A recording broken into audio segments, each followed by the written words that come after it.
The Occupy San Diego movement, in solidarity with the occupiers of Wall Street, started a peaceful protest October 7, 2011, downtown in the San Diego Civic Center Plaza.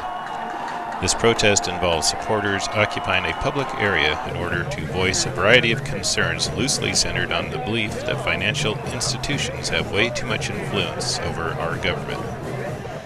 Having seen positive and negative media coverage of this protest, I decided to observe the protest firsthand.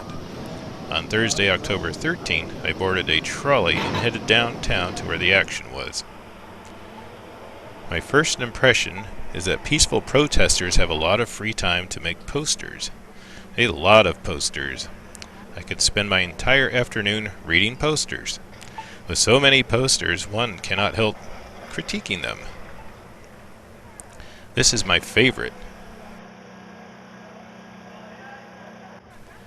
This one doesn't even try. Oddly enough, the posters add an air of authentic decor to the production of hair playing at the Civic Theater. Past the sea of posters, marking the informal entrance to the protest area, is this greeter. I'm a homeless, disenfranchised veteran that thought I dreaded the fact of becoming homeless again in San Diego, and then I found a bunch of people who aspired to it. It's just another ho-hum day in paradise. We will get through this together, all of us. A few steps past the greeter comes the educational part of the protest, the International Socialist Organization tent. In case you've forgotten anything from your last political science class, a bit of reading about socialism will surely jog your brain. We have a live stream. There's a whole... However, I never realized how complex socialism is. Perhaps I should attend a conference. We're hosting a conference on November 12th. Walking through the heart of the protesters' tent village gives a sense of community, albeit an unconventional one.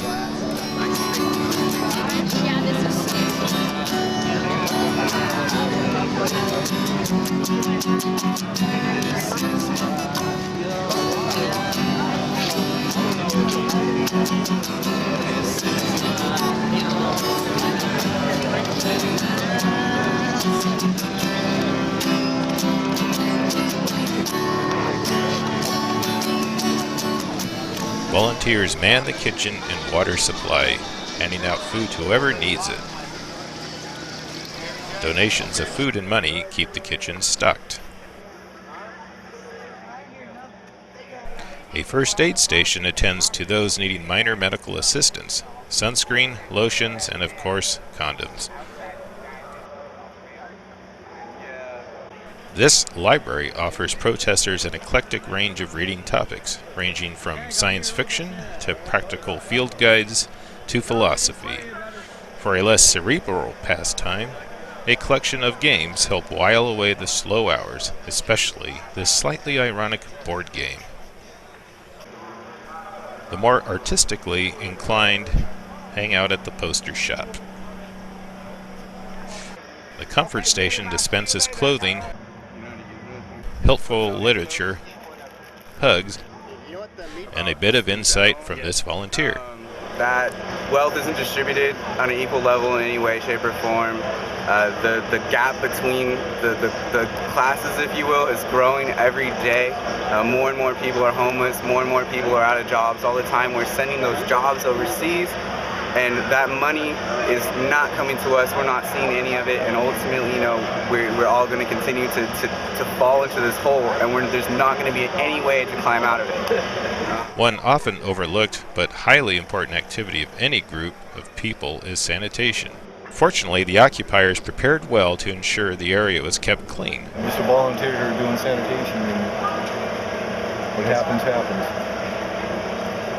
With this protest located in the heart of downtown, it's no surprise that quite a few homeless folk take advantage of the free food and clean socks. If anything, this protest gives them a temporary respite from their daily tedium. An odd characteristic of the Occupy San Diego movement is the lack of leadership, or specifically a leader. Instead, a General Assembly forms topics and resolves problems by committee. Anyone can participate provided they follow the rules. Protesters use the General Assembly to voice opinions, The legalization of marijuana. rant, rally, and complain. Not all talks go smoothly. We're here on Saturday that we will have a welcoming committee. We can talk about, we can do another proposal what you just said after that's done. Some protesters prefer to go solo. Google Israel did 9/11. The only thing more annoying than this guy is his generator used by the media tent. This background drone makes hearing difficult. For today's discussion, the General Assembly has a problem. The World of Dance Tour, an urban dance competition, is scheduled this weekend in the San Diego concourse adjacent to the plaza. In anticipation of a large crowd and for safety reasons, the city wants the tents cleared out. Mediators explain this to the assembly. A big concern is this World of Dance Tour, October 15th, and what is the posture of those neighbors and hospital towards that event, whether the occupation will continue. And I can't put a source on it, but there was a general rumbling, which seems to happen amongst the occupation, that there was going to be a hard line, everybody's got to be out of here. The facility manager there was told that his operating instructions is that we would be gone by Saturday. And we have a neighbor here who is not reaching out and trying to work with us, and I have a great concern that leads to a conflict we don't even need to have. Talk to the promoter and say, do you have a problem with us congregating here? I mean, even if we took the tent down for one day. The General Assembly defers to more discussion later in the evening on their course of action. As my visit concluded, I silently wish these demonstrators good luck. I've witnessed a slice of our country's right to free speech. However, I leave with some guilt because tonight I'll be sleeping in safety and comfort in my home. Hopefully, this demonstration produces something positive from and for our communities.